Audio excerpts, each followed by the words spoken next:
Welcome to Friday's edition of Big Blue Kickoff Live, presented by Cadillac, the official luxury vehicle of the New York Football Giants.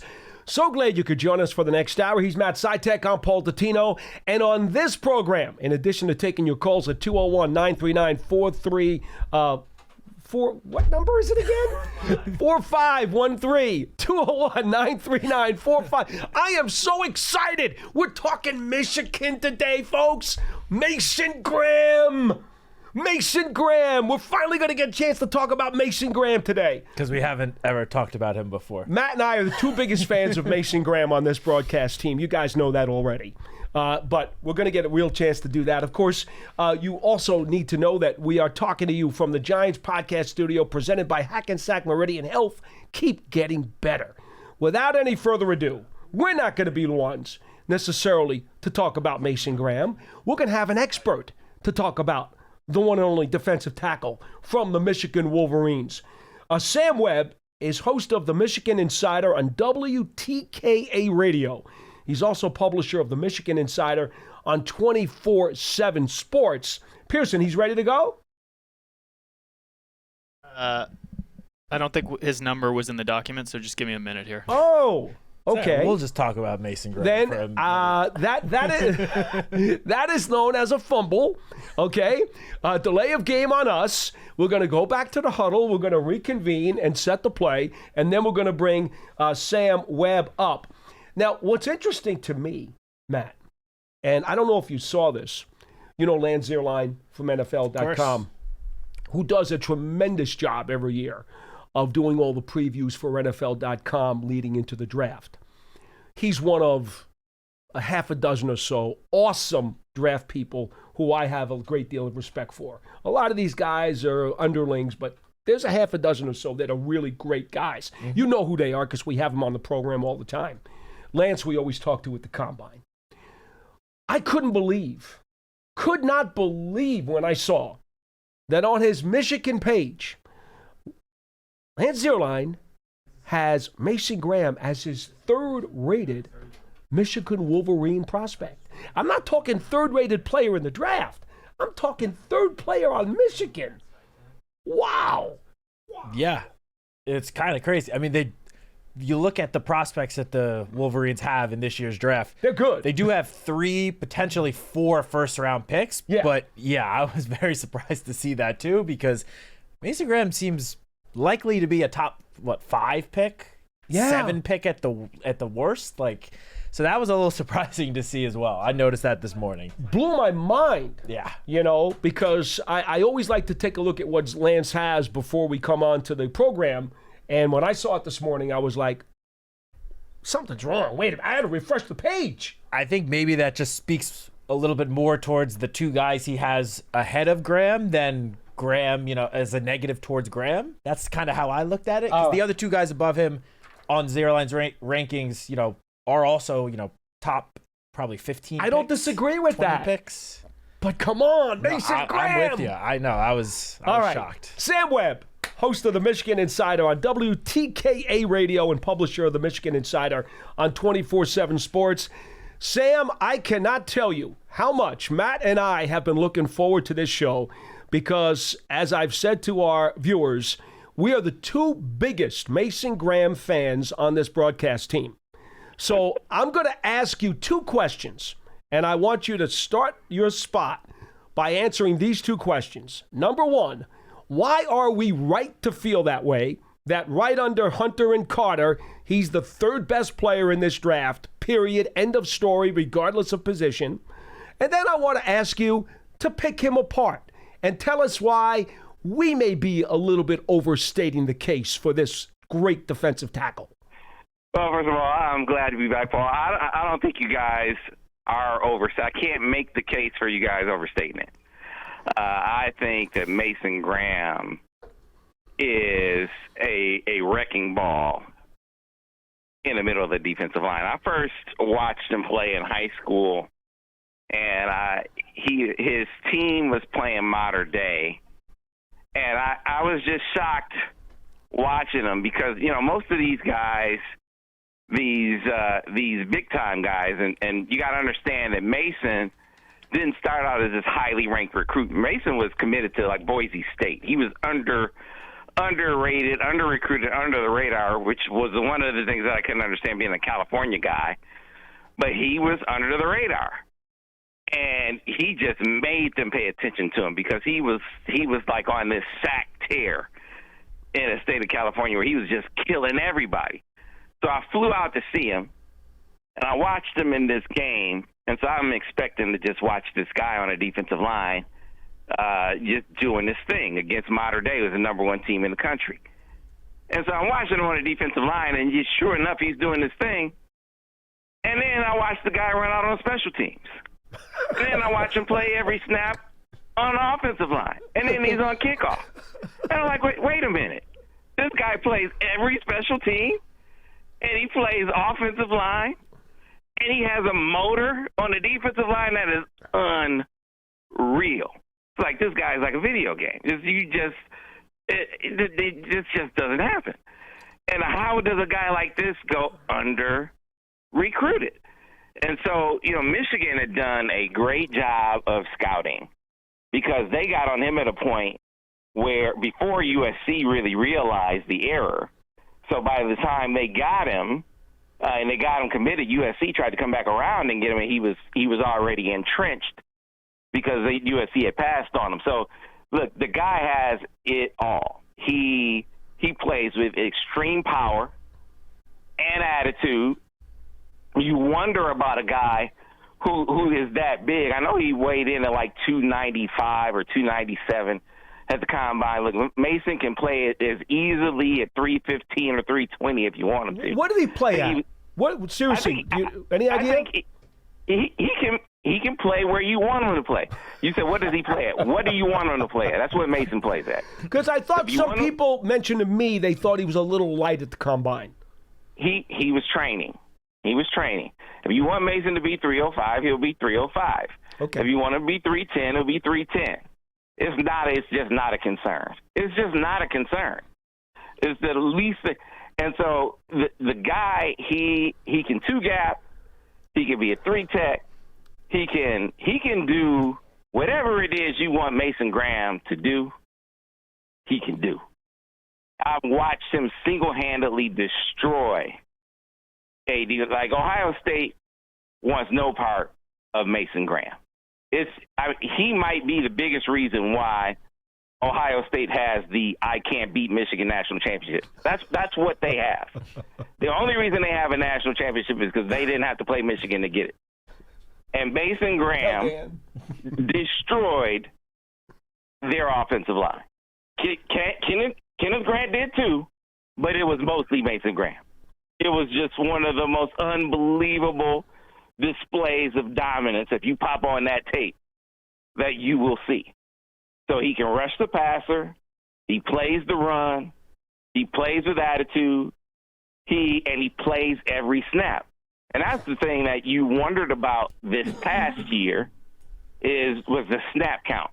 Because Michigan has been so good on the defensive line the past few years that they were able to play. Those guys were playing 30, 40 snaps a game. The national championship year, they didn't play that many snaps. Right. So they had a bunch of guys. Right? Well, this past year wasn't like that. They were playing huge snap counts, and it didn't matter. Mason Graham still balled out. So I just think he's a can't-miss guy. If there's a can't-miss guy on this board, or if you're putting down can't-miss guys on the board, Mason Graham is absolutely on that list. Yeah, I mean, Paul and I have, as he said, huge fans, and we've been hyping Mason Graham up for months. I'm just going to keep my question very simple. Is there anything that Mason Graham cannot do or really does need to improve on? I've seen the guy do everything. I mean, he's durable. He doesn't miss games. The only time he's missed games is when he broke bones. So, he can play hurt, if you want to call it that. I mean, they finally, with the broken hand, he got back on the field as soon as he could with a club. And the first game back, he dominated that game. Might have been one of his best games with the club. I mean, the guy really does it all. And he's a great dude. So I can't say enough really good things about Mason Graham. Family's great. Everything about Mason is a selling point to me. Like I think he's a can't miss dude. All right. Well, we appreciate your thoughts and feelings on him, but what about these teams that are up top in the NFL draft order?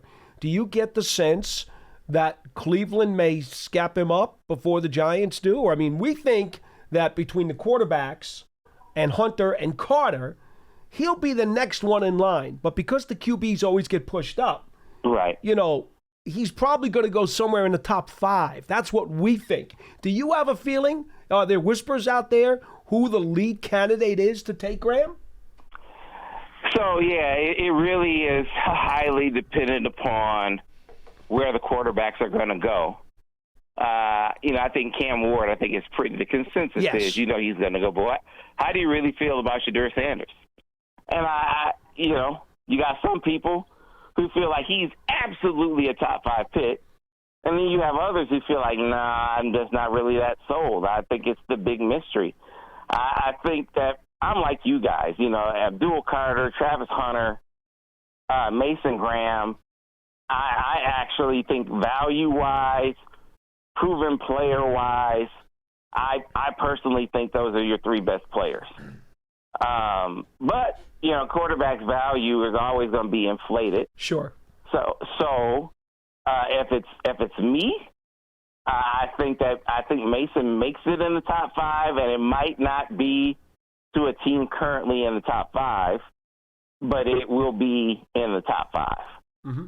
Yeah, no, we definitely tend to agree. I can't imagine he drops past the 5th pick, whether that's Jacksonville or, as you mentioned, someone moving up to potentially take Mason. I don't see him dropping out of the top 5. So I'm going to ask you about one of the guys you mentioned prior, his teammate up on the defensive line, and Kenneth Grant. So Paul and I agree that at number 3, Mason Graham probably is not likely to pick for the Giants just because of those other guys we mentioned. So because of that, and I've said this on the show with Paul, Kenneth Grant might be my ideal pick for the Giants in the 2nd round at number 34. The problem is I don't think he's going to make it to 34. No, he won't. He's not making it out of the 1st round, but that's why ideal pick, I said. I think he would just be perfect playing alongside Dexter Lawrence. Obviously he was fantastic against the run last year, had the sack production as well, great size and athleticism.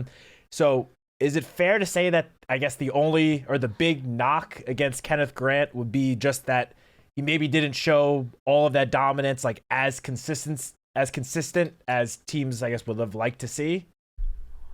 Yeah, I would say so. He was a guy who didn't come in and didn't flash as soon as Mason. Mason was a starter as a freshman.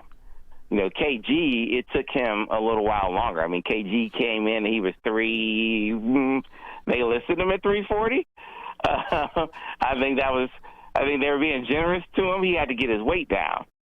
And then once they got his weight down, it was like, okay, snap count, stamina. Could you play every snap? And that wasn't really put to the test until this year. But what you saw in flashes is unbelievable athleticism for a guy that big. He's so nimble and quick for a guy that big. He wasn't as refined or polished as Mason, but he might be, as far as quickness is concerned, the size and quickness ratio, he might be a little more nimble than Mason. If you want a play that really, kind of brings into focus what I'm talking about, it was in the 23 season against Penn State.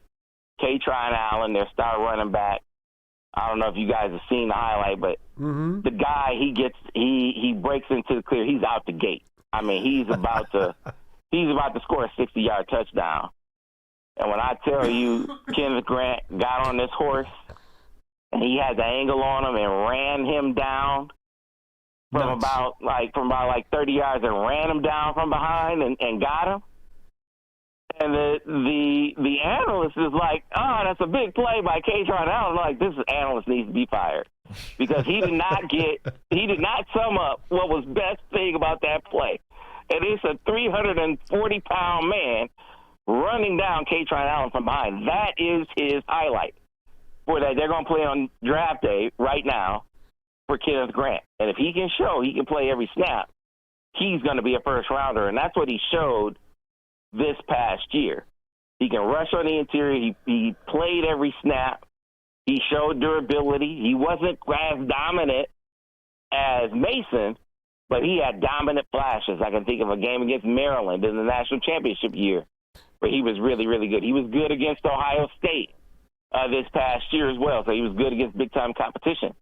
So I think Kenneth Grant is a guy that you're going to see. I think his game is going to grow, and you're going to see him be better as his career goes on. So his dominance, I think, is down the line. I think with Mason, you'll see it right away. With Kenneth Grant, I think it's probably going to be over time. You'll see it escalate. Well, I think that's because Graham is much more energetic. You know, you see the frenetic passion and energy on every move he makes. With Grant, it's more just the huge, massive size, power, and athleticism. He's not as frenetic to me as Graham along the line of scrimmage. But the only question I have about Grant that I wanted you to address, you mentioned his weight early on. Is the weight fluctuation another consideration as he matures and comes into the NFL? Because that can always be a touchy subject with some of these big guys, especially guys who have surprising athleticism.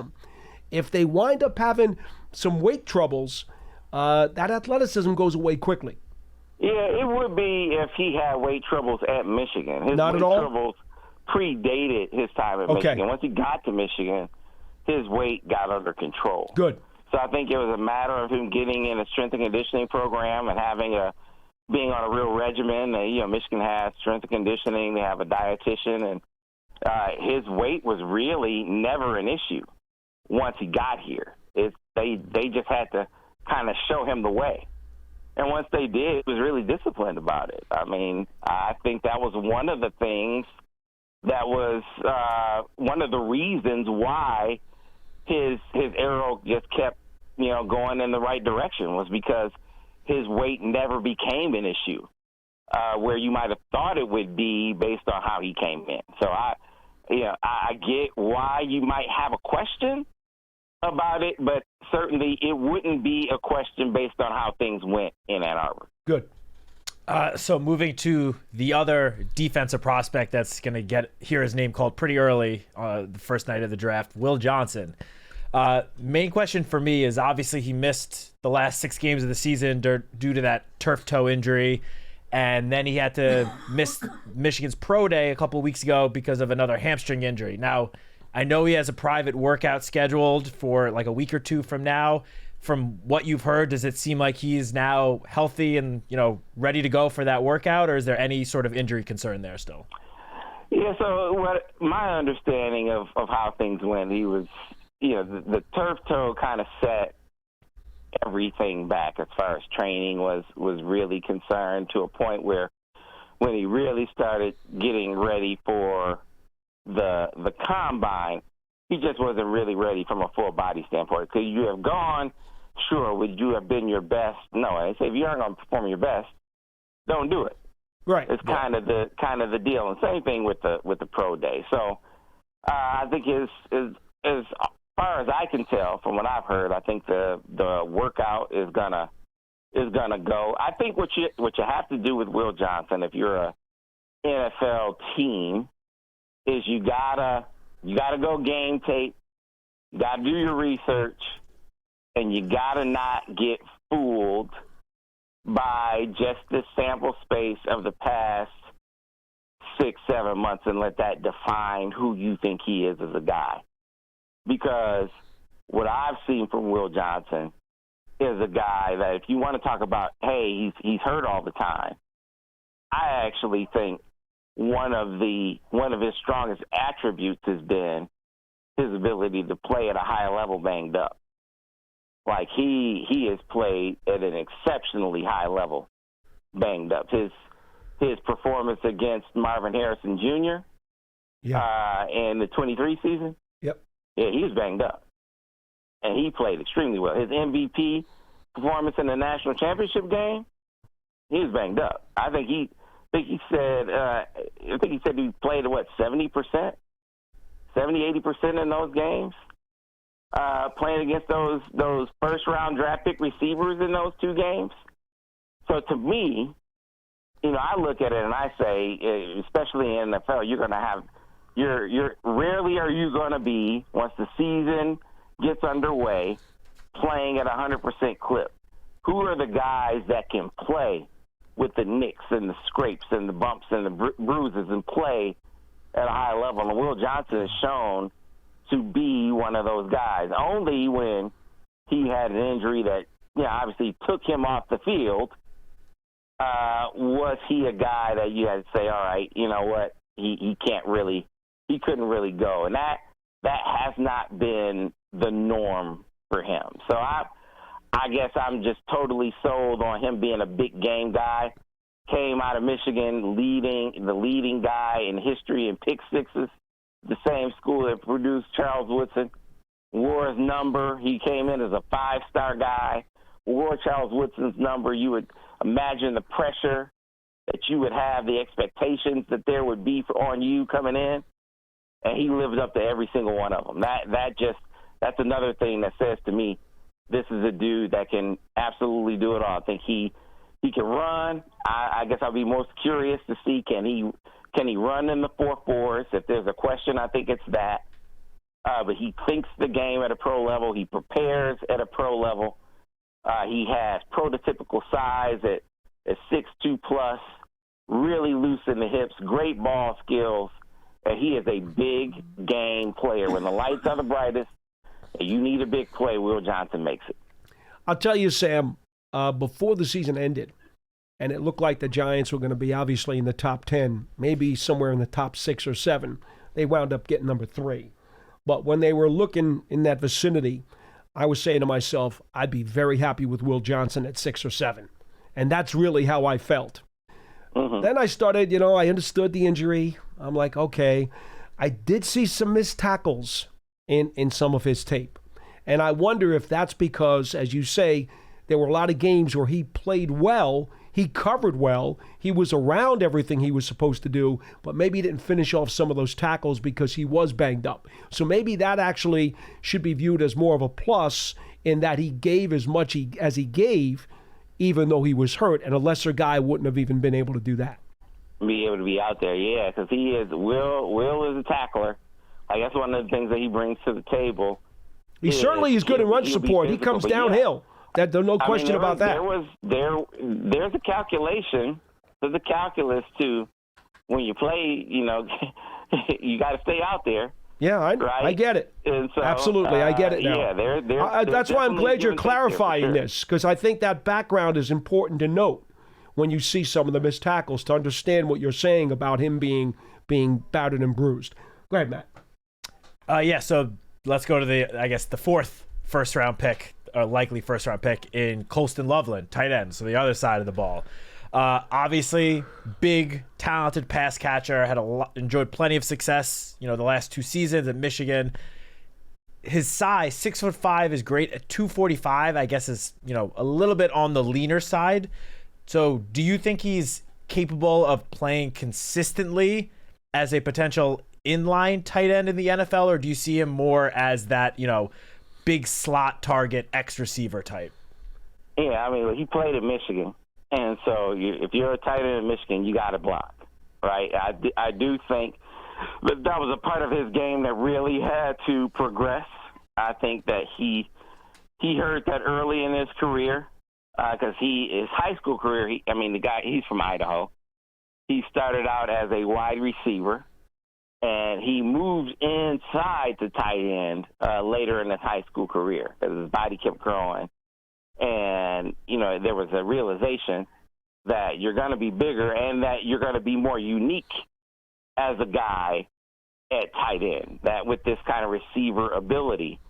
And he exploded. Alabama came into Idaho, for instance, to recruit him. They offered him before Michigan did, right? And so, Michigan gets him, and this guy, he's making all of these plays in spring ball and camp his freshman year, And it's like he's going to play right. He came in and he played right away and was making big plays in his freshman campaign, and you just knew that this was going to be a guy. Can he be an inline tight end in the National Football League? I am convinced. Yes, if you have any questions about that, it's a matter of, can a guy show you he can be physical? Consider this. That shoulder injury that has Colston Loveland, he had to get surgery on it. It knocked him off for the Ohio State game. He had been playing with that for weeks. It got to the point that by the time he got to Ohio State, he just couldn't anymore. He went as long as he could go playing with that injury for his team until he just literally could not play with it anymore. You're doing all the banging. And to think about him as a receiver, he was like their number 1, 2, and 3 receiver threat. Yeah. You think about that. So you're getting all the balls at receiver. You got a block on a team that's running the ball 80% of the time. So can he block? I mean, that ought to tell you right there. I mean, every play is a run play when you're on the field for the most part. So, yes, he can block coming out of Michigan. Yes, he is an absolute beast catching the football, and you learned everything you need to learn about him in terms of toughness and attitude by the mere fact that he played all season with that shoulder like he did last year. Yeah, I see him as an H-back in the NFL, more so than an inline tight end. I think he's an H-back, which means you can get him on the move and line him up. I think he could do that too. Yeah, I think that's where I think you're selling him short if you think that's all he is. I think that's he could. That's probably I think that projects as his best usage coming out. That's what I think. But hey, you saw more than I did. Yeah, he could. I think he absolutely could be a frontline, inline guy. Okay. If a team puts him there. Now, if you're a team that has another tight end that is your main guy, and you want to have Colston come in and be a H-back, more power to you. But I don't think you draft him in the first round to be that. Right. That's right. fair. All right, I got 2 third-day guys. Probably third-day guys. I'm not sure. I'm not real high on Josiah Stewart as some other people are. I think the length is a big problem for me. But I am really, really high on Khalil Mullings, your running back. He reminds me a lot of Rashad Jennings, who wound up finishing his career with the Giants, former Raider and former Jaguar. I think Mullings, if the Giants can't get an Ollie Gordon or a Scatterboo earlier in the draft, and they got to wait to the 3rd day and wait to maybe the 5th round, I got a feeling that because Mullings only had 1 year of big-time production at Michigan his last year, I got a feeling he's going to be a sleeper, and he's going to be sitting there in the 5th round. And if the Giants haven't picked up a big power back by that point, this guy's a downhill runner that I'd love to get my hands on. How much do you see upside in him, given that he only had 1 year really as a primary ball carrier? So, a couple of things. I think that you're very observant with Khalil. Khalil, I think, is, I've been saying, he's not just going to make some team. I think he's going to be a part of some team's running back rotation. He has really, really good feet, great contact balance as well. And so, he runs through contact routinely he runs through contact. And his vision, I think, is very surprising to a lot of people, given he started out his career at Michigan as a linebacker. It's like, where does this come from for a guy like this? So he's a high school running back. So some schools recruited him as a running back. And I think it took him a minute to sort of find it. Obviously, it did. It took him a minute to find his way about what his best position was at Michigan, and wound up being running back. And I think, in an odd sort of way, it's going to work to his advantage. He doesn't have as much tread on his tires as a running back, which tends to kind of depress guys in their value. So some team is going to get a steal late with a back that doesn't have a lot of carries on his body, a guy who is going to get the tough yards, but can run some. I think he runs the legit 4.5s as well. Can catch the football a little bit. Is a tremendous blocker. And one of the things that the most underrated attributes for Khalil Mullings, his feet and his vision. For a big back, for a guy who you think would be a tough yardage back, he is nimble and he will find the hole. So that's a great late round pickup. As for Josiah Stewart, people are going to be down on him because of his size, and I think that is going to lead to some team getting a steal from him. This is a guy who, if you put him in the right situation, which is often the situation I'm talking about, is often the deal for most of these NFL teams. Most of these NFL teams, the good ones anyway, have a rotation. And I think Josiah Stewart, you need to put him in a sort of an edge rotation where his snap count is to the point where you aren't wearing him out.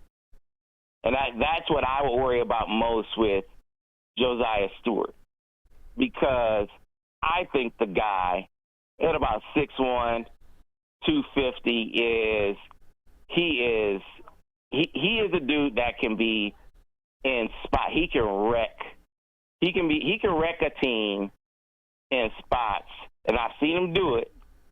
He can wreck a team in spots the way that we've seen Mason Graham wreck teams. Go back and look at the Alabama game in the Rose Bowl and look and see who was wrecking that out.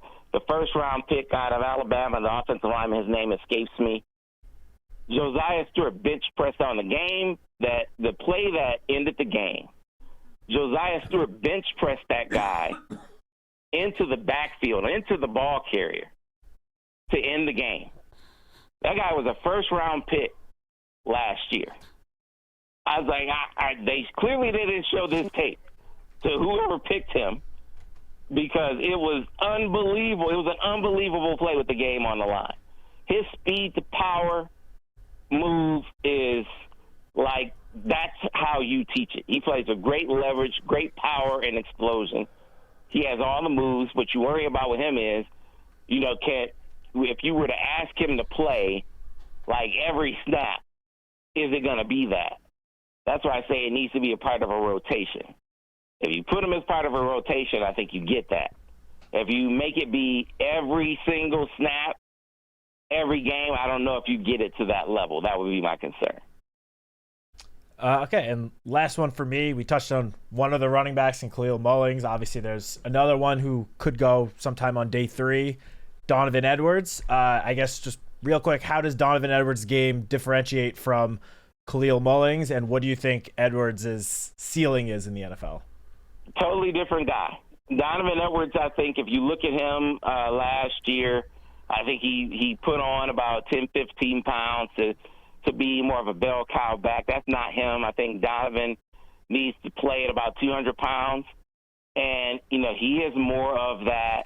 He's more of that pass catching back out of the backfield, that big play back out of the backfield. He's a guy that's going to, if he finds a crease, he's going to go 90.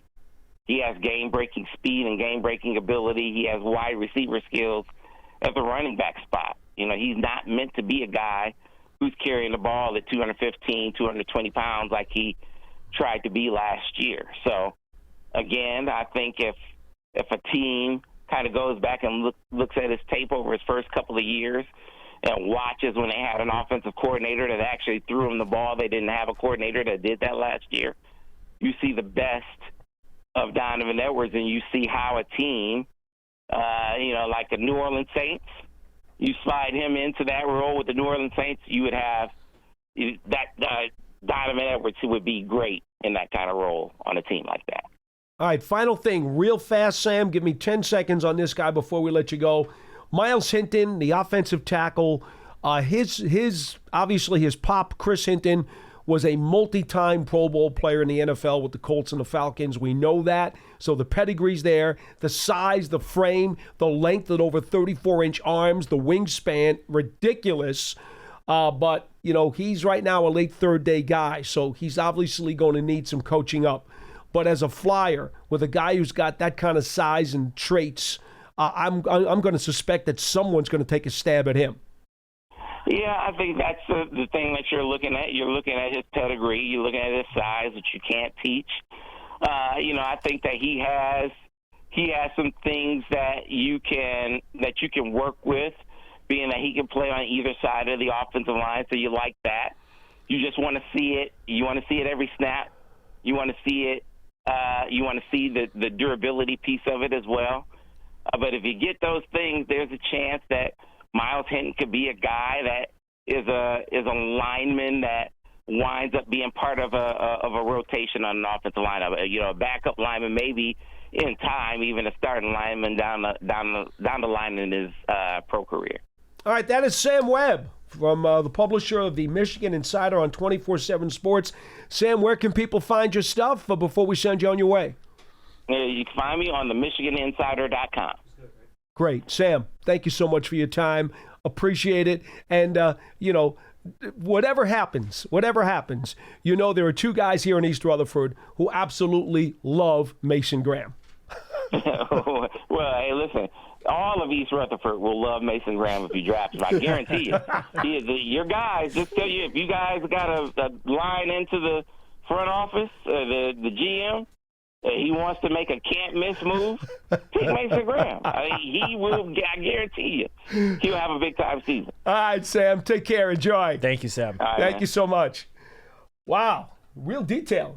Really good stuff. Yeah. Really, really good stuff. A lot of guys to talk about from Michigan. And it's so hard because when you fall in love with literally a half a dozen prospects or so from one school, and that the odds are you're not going to be able to get maybe more than one of them because of where you are in the draft. You said it right off the top.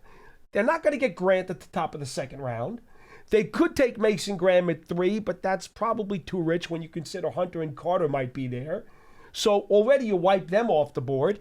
Loveland's not going to be there. Johnson and Loveland Johnson's not going to be there. both gone by 34. And you can't pick either one of those guys at 3. No. So, it hurt me so much. And folks, it's not like I'm a Michigan Wolverine rooter or anything. It's just that these guys are really fun guys to watch. They're really, really good. And you'd love to get your hands on them, and then you realize, based on the Giants' real estate, it's not going to happen. No, not the top 4 guys, but I mean, when it comes to Josiah Stewart, the 2 running backs, and then Miles Hinton, there's a chance on day 3 for any of those guys. Again, I'm a Scatterboo guy. I'm an Ollie Horton guy. I love those guys as my power back. But Mullings, I got no hesitation in taking him. And I think you can get him around later. Than Gordon or Scatterboo. Yeah. You could probably get him around later because his overall production in college wasn't there. He didn't start a whole bunch of games till last year. You could probably get him later. Yeah, and I'd be fine with that. And it Love helps in terms of potentially getting him a little bit later. It helps that there are just so many good running backs in this draft. Who have numbers. I mean, again, there's at least 2, maybe 3 running backs going to go in the first round. I mean, Ashton Genty, Omari and Hampton are first-round picks. Yeah. Who knows between, Caleb Johnson, Quinshon Judkins, Trayvon Henderson. All it takes is one team to fall in love with a guy, and all of a sudden there's 3 first-round running backs. But those 3 guys I mentioned are for sure going sometime on day 2 at the latest. And that's already, 5 running backs? And we haven't even gotten into, there's a whole list.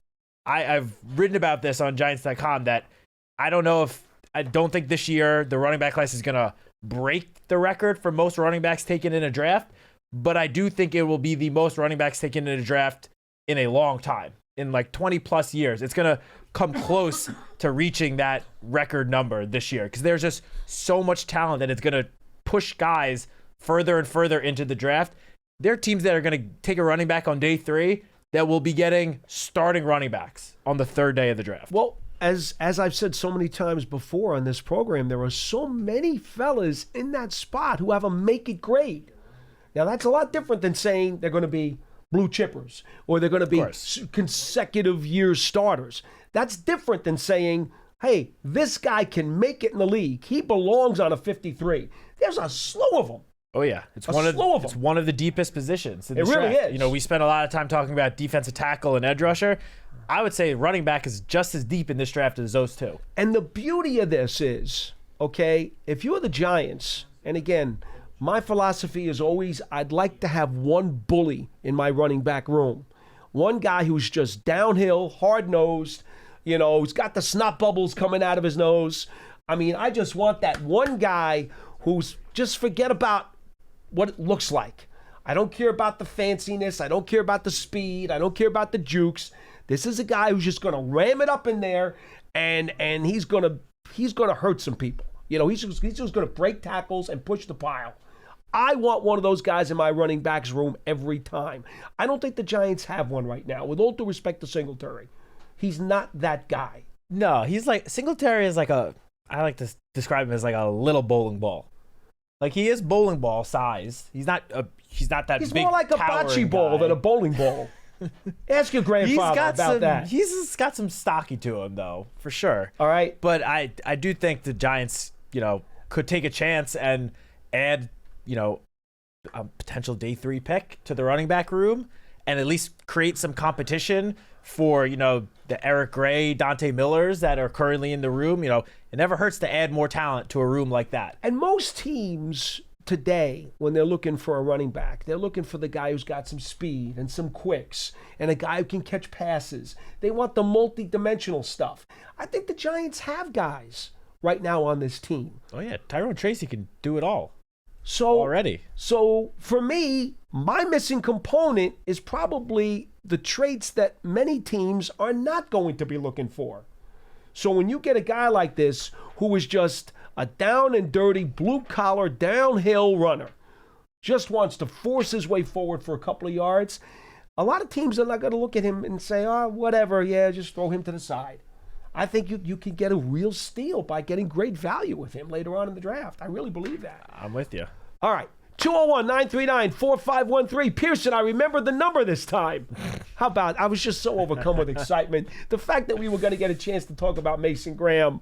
We needed a third voice, a voice from Michigan who had eyewitness accounts of this man live and in person to be able to expand on all of the wonderful things we said about Mason Graham. I wanted to get Dan Salamone on to talk about some Michigan prospects, but unfortunately he declined the invite today.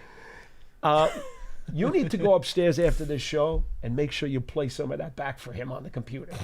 He does love Mason Graham. He's right up there with us as being a big Mason Graham fan. But the part where Sam said he just destroyed Ohio State's that part I don't think Dan line. would, I don't think Dan would like that part too much. Dan blocked that game out of his memory. Make sure he hasn't eaten his lunch first, because Mason handed his lunch to the Ohio State Buckeyes. All right, we go to the phone lines.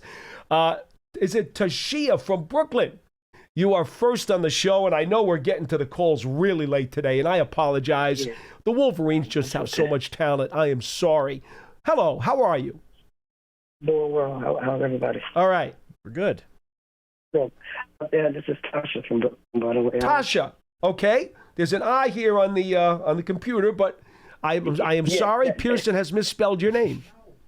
No, the I is right. That is correct. The I is right. Okay. Yes. Yeah, I was calling. I'm an avid Springfield sports fan. Period. Being the Knicks, the Giants, absolutely love the team, and I absolutely love what Joe Shane and the rest of the coaching staff has done to improve the talent on the roster. Yes. However, I do think that the Knicks, the Giants still need to look at the defensive line. I still think they need a defensive lineman to play alongside with Dexter Lawrence. And I don't know that Abdul Carter would fit simply because they already have two bookends on edge. I also think that if in fact Evan Neal is moving inside to guard, I really do think that he has the talent to be similar to a Mekhi Becton. If he owns the skills, and that's gonna be the position that he plays. Okay. This Giants offensive line, I think, has the potential to be really, really good. And I do not think, albeit the record was 3-14, I do not think this team is a 3-14 team. I think they have some very, very talented players at skill positions on the team. So I think that in the draft, they should. I'm not saying that if they don't love a quarterback at 3, that they shouldn't take him as long as the value is there. But I also think that they should look at another weapon to pair alongside Malik Neighbors. And then they should also look at a weapon on the defensive line to help that front seven. And then they should look at maybe, if not linebacker because of Okereke, they should look at the back end. If they draft Travis Hunter, that covers both sides. That covers the corner, and that also covers another weapon for Malik Neighbors. Okay. So you have to take pressure off Malik.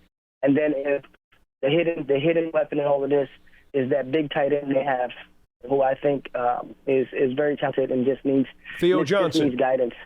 Yes, Theo. He just needs guidance. So with Russ and Jameis Winston, who the only reason why I really believe that Jameis is not a $100 quarterback is because of his interceptions. If he curbs that, there's no question in my mind that he has the talent to be a $100 million quarterback in the NFL. And it's a shame that his career was derailed so much because of turnovers. He can throw the ball all over the yard. He's proven it. He was a number 1 overall pick for a reason. And if Brian Daboll can somehow and Russell Wilson can somehow help him curb those issues of turnovers, I think the sky's the limit for him still. He's only 31 years old. So I think what those guys have done is genius because that allows them to do other things and not have to worry about the quarterback position. All right. Appreciate the phone call. Thank you.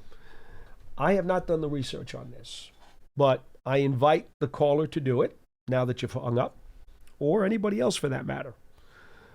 I cannot remember a quarterback in the NFL who had significant interception problems over the first 10 years of his career and then made them go away in this last part of his career. I don't know that I've ever come across one. And I've been covering this league now for over 40 years. Yeah, I mean, definitely not to the level that, Jameis has had some interception problems. I guess the closest that comes to mind for me, which he wasn't 10 years in the league, but Ryan Tannehill had a lot of interception issues when he was with the Dolphins. The first, 5-6 years of his career. But not a decade. No, not quite a decade. But, half of that, still 5+ years. That's a decently long time.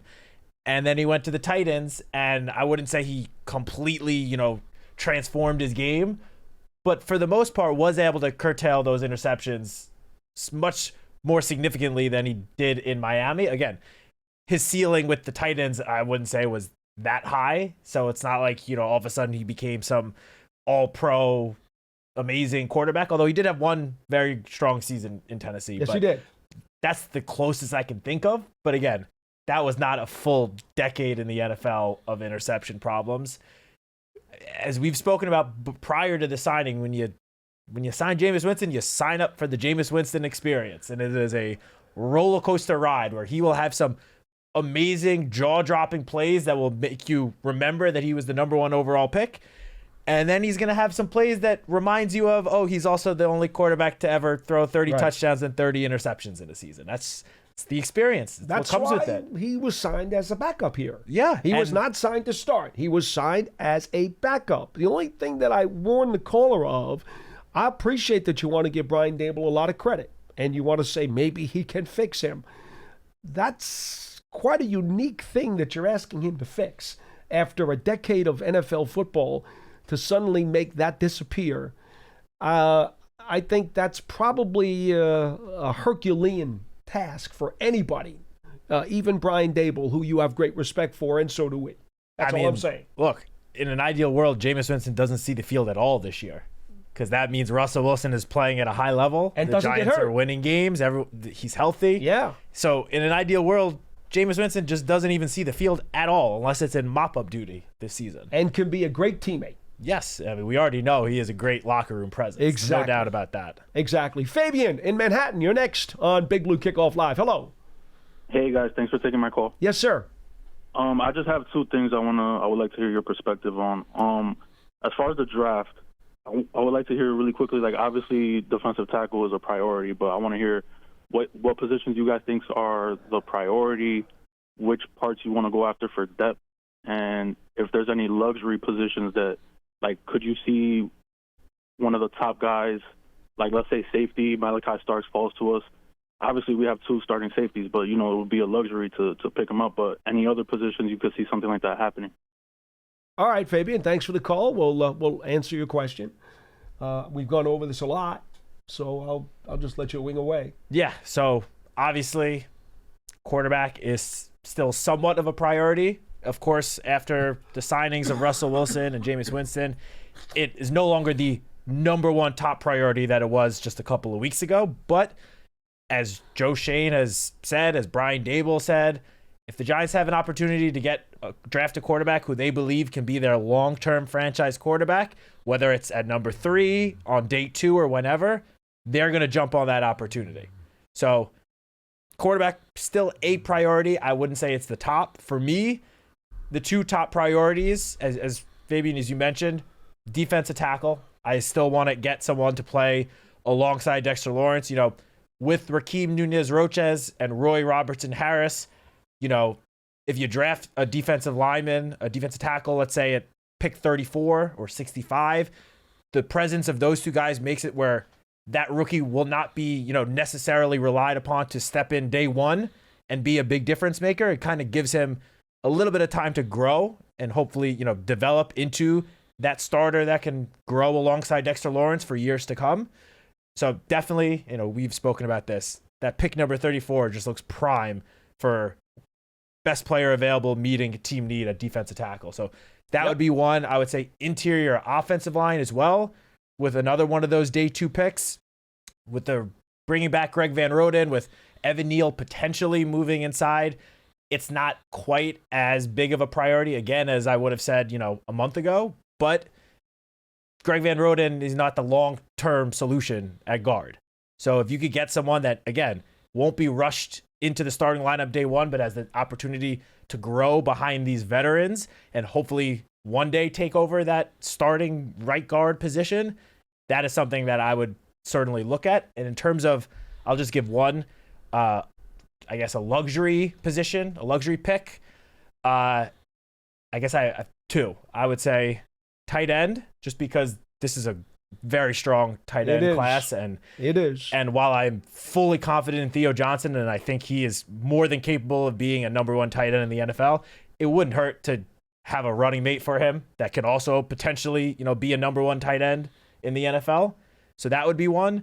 And I guess it's somewhat of a luxury, somewhat still need depth, but I would say cornerback is another position. Even with no such thing as a luxury at quarterback. Exactly. That does not exist. Even with the signing of Paulson Adebo, who I'm very high on. You've been around this team. You know how many times the corners get hurt? Yep.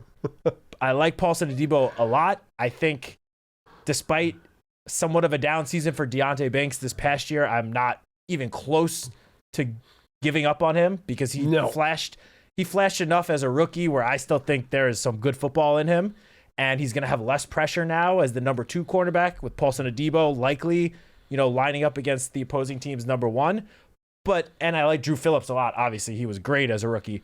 But it does not hurt to add more talent to that room. And again, similar to the interior offensive and defensive line positions, with the signing of Adebo, with Deonte Banks there, Drew Phillips, even Cordell Flott, you draft someone, whether it's day 2 or day 3 at cornerback, Giants aren't going to need that guy to step in day 1 and start for them, like we've seen in previous years with some rookie cornerbacks like Trey Hawkins.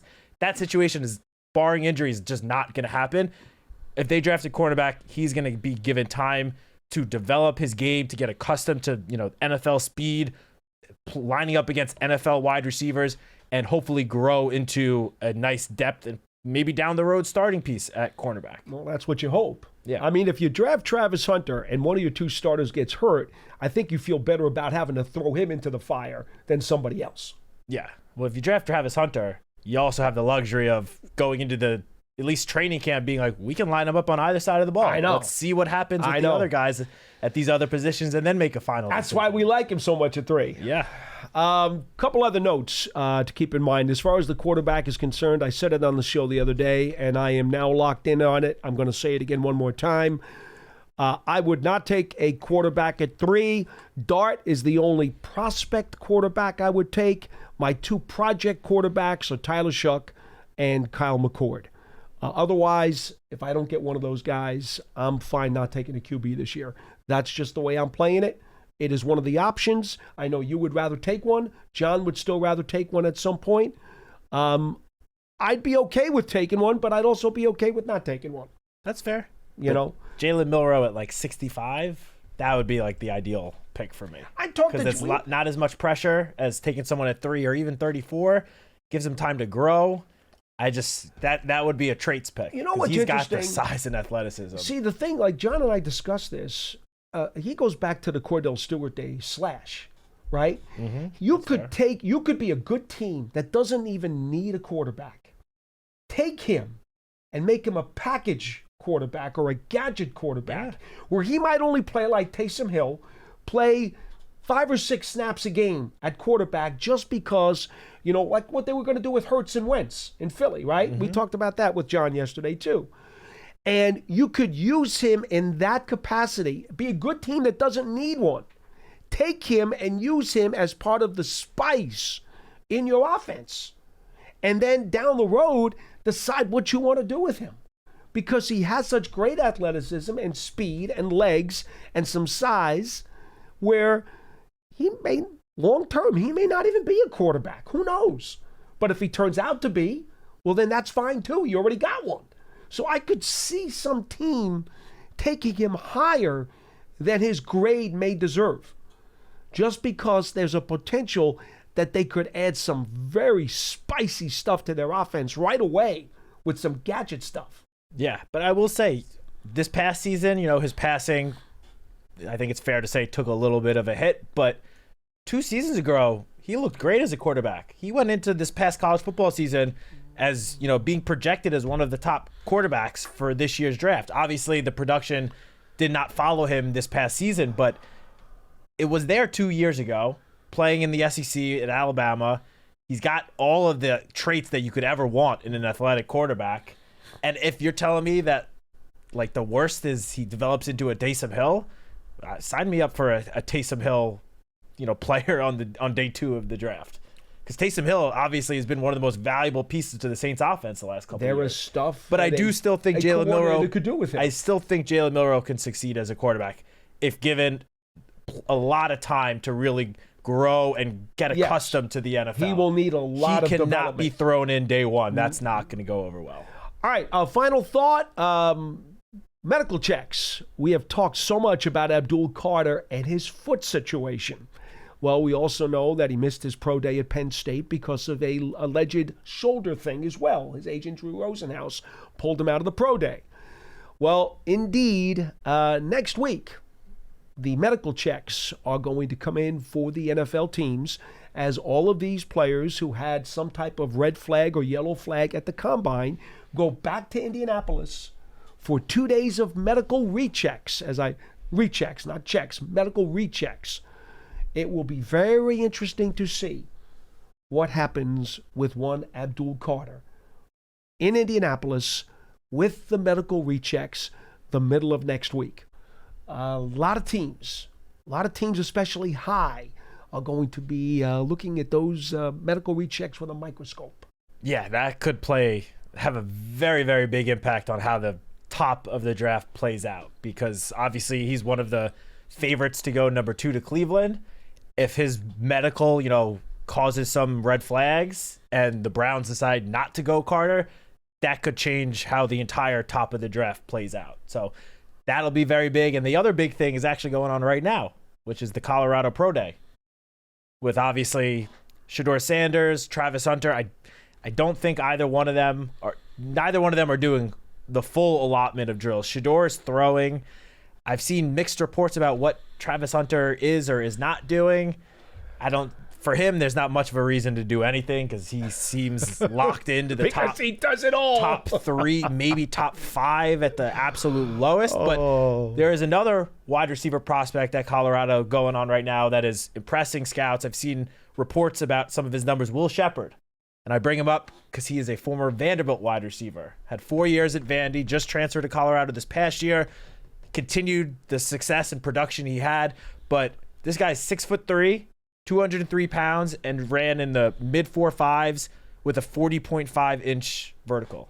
Nice. He is an athletic specimen with the production. He would be a very, very appealing, potentially day 3 pick at the wide receiver that I'd be very interested So in. you want me to look at him? You should definitely look at it. Okay.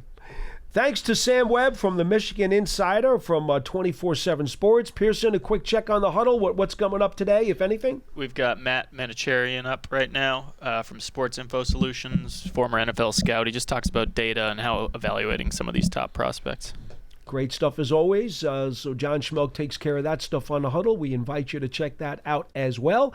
That'll do it for this edition of Big Blue Kickoff Live. We will be back on Monday. Don't even know what school we have up on Monday, but we'll be back on Monday to do some more draft previews and, of course, to take your phone calls. Enjoy the weekend, everybody. From Matt Citak, I'm Paul Dottino. This has been Big Blue Kickoff Live, presented by Cadillac, the official luxury vehicle of the New York Football Giants, and coming your way from the Giants podcast studio, presented by Hackensack Meridian Health. Keep getting better. So long, everybody.